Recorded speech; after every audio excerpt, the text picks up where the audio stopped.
Hi, my name is Robert Buxbaum. I'm a longtime student of Thomas Hubel and part of his assistant team. I've been facilitating and teaching global social witnessing for the past 5 years.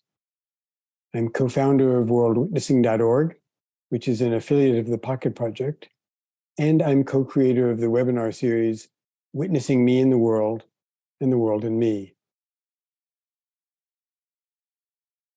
Global social witnessing has dramatically changed the quality of my relationship with events in the world. And at the same time, it's deepened my personal process of restoration and transformation. So I'm very happy to share with you a critically important element of global social witnessing. I'm going to start by speaking briefly about what draws us to global social witnessing. Why do we do it? And then we'll explore how meeting and accepting the edges of our capacity to stay related are essential parts of global social witnessing practice. Global social witnessing offers an answer to a question so many of us walk with every day. How can we relate to global events without becoming emotionally overwhelmed or turning away in cynicism, apathy, or hopelessness? We want to find a way to stay engaged, to care, even to help or to make a difference. And global social witnessing offers a pathway to being more able to respond by having us turn our attention not just to the outer event, but to our inner response as well. As we do this, we are invited to be with exactly what arises in us as we turn towards events in the world.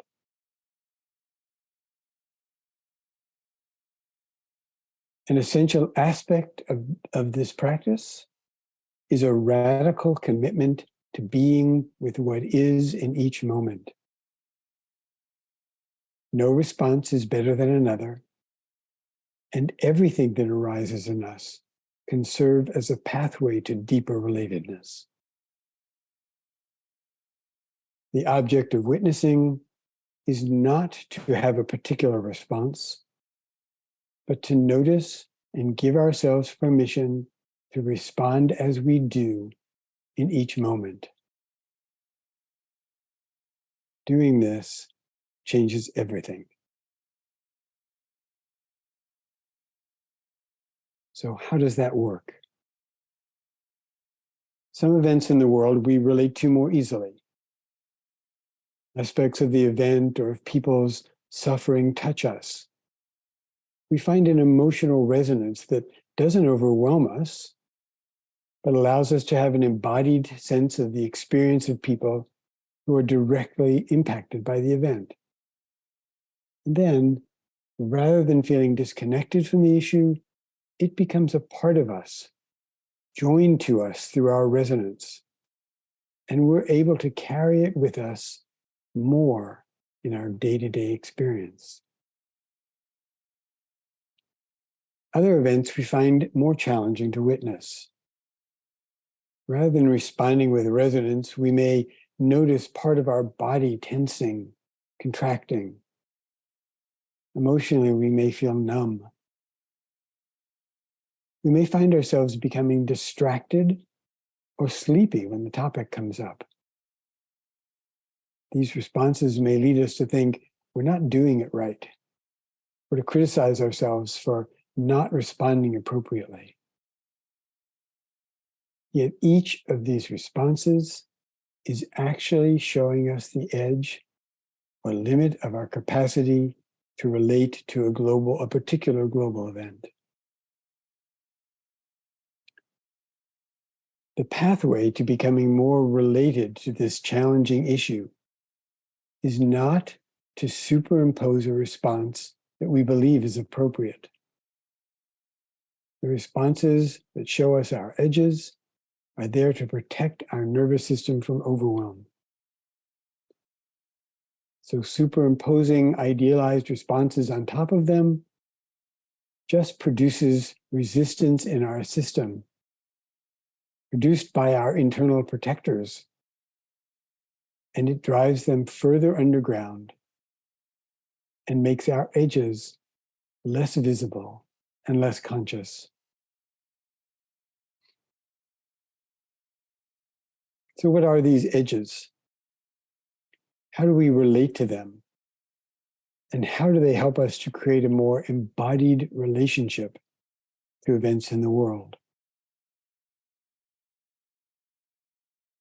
These edges are important protections that keep us from overwhelm.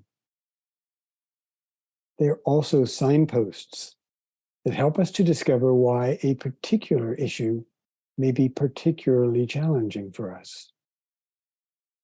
By meeting these edges, accepting them as they are, and giving them space, we can open a pathway to a deeper, more embodied relatedness to a particular event.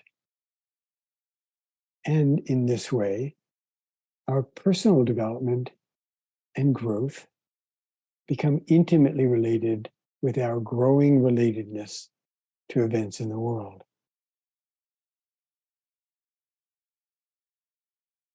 When you meet an edge that shows up as numbness or distraction or sleepiness, the first thing to do is simply to notice.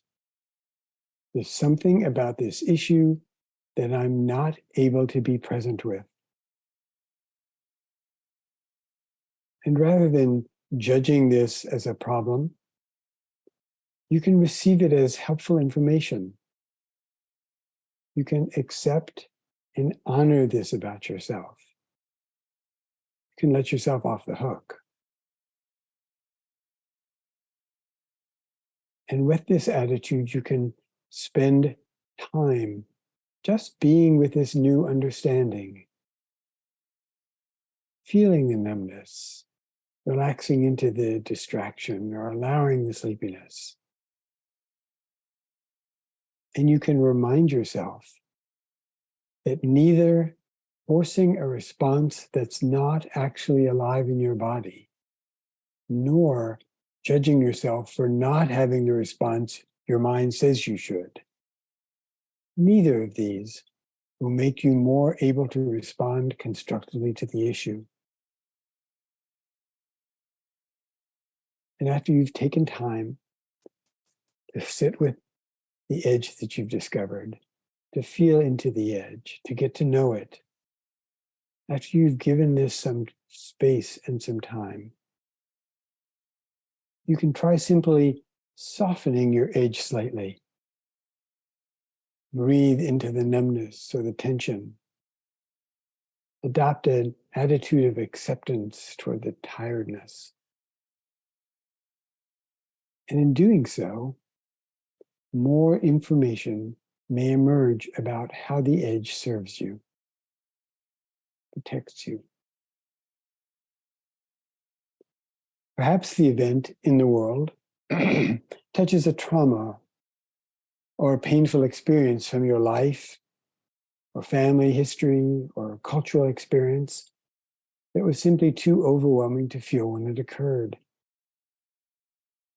These types of experiences tend to stay unfelt and unconscious, protected by the edges that you carry with you. These types of earlier experiences may even be well known to you, but you may never have created or found the space in your response to world events to realize the connection between the two, between your early experience and between the edge that you feel when you go to respond to the particular event in the world. As you soften the edge, you may find space to notice some of what has stayed unfelt, unseen. And perhaps, perhaps that experience creates a deeper sense of resonance with the issue in the world than you would have ever felt by overriding your genuine response and imposing a compassionate response that you couldn't actually feel.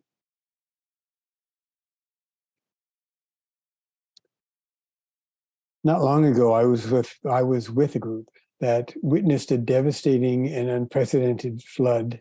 It was driven by climate change that impacted many, many, many people and caused widespread devastation.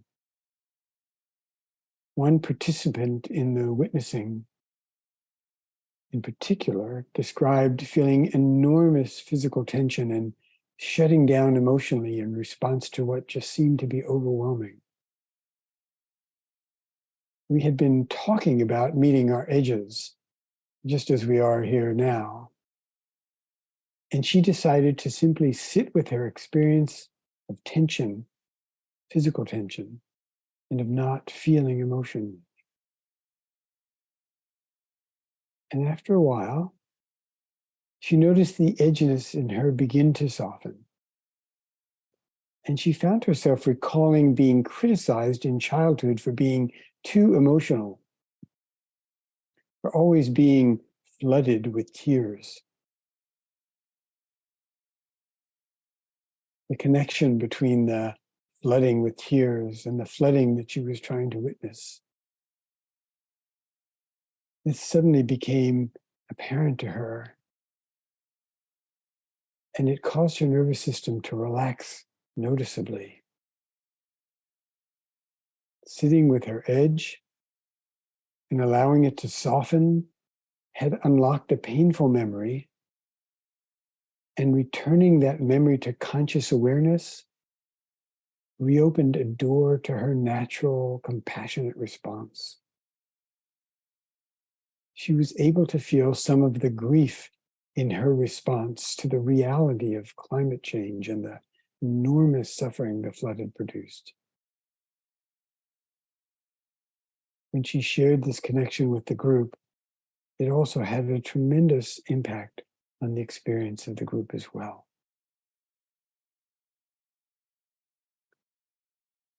For me, in global social witnessing, when I have a moment like that and discover a deeper level of resonance between my lived experience and the experience of people embroiled in a traumatic event in the world, it feels as if new ground is created in me. It carries relatedness to the event as an ongoing part of my experience. It feels like from there forward, I walk with this issue, this event, as part of me.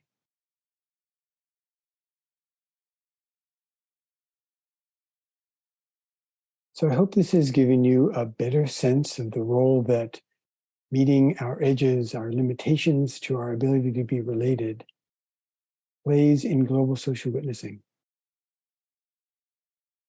We've covered a lot of territory here that will become more meaningful as you proceed on your journey into witnessing. You will undoubtedly encounter edges of your ability to be related. And when you do, I invite you to come back to this teaching, maybe take another look at this video, and use it to help you notice and accept the edges you encounter. And in doing this, deepening your connection to events in the world. Thank you for sharing this time with me. I wish you all the best on your witnessing journey.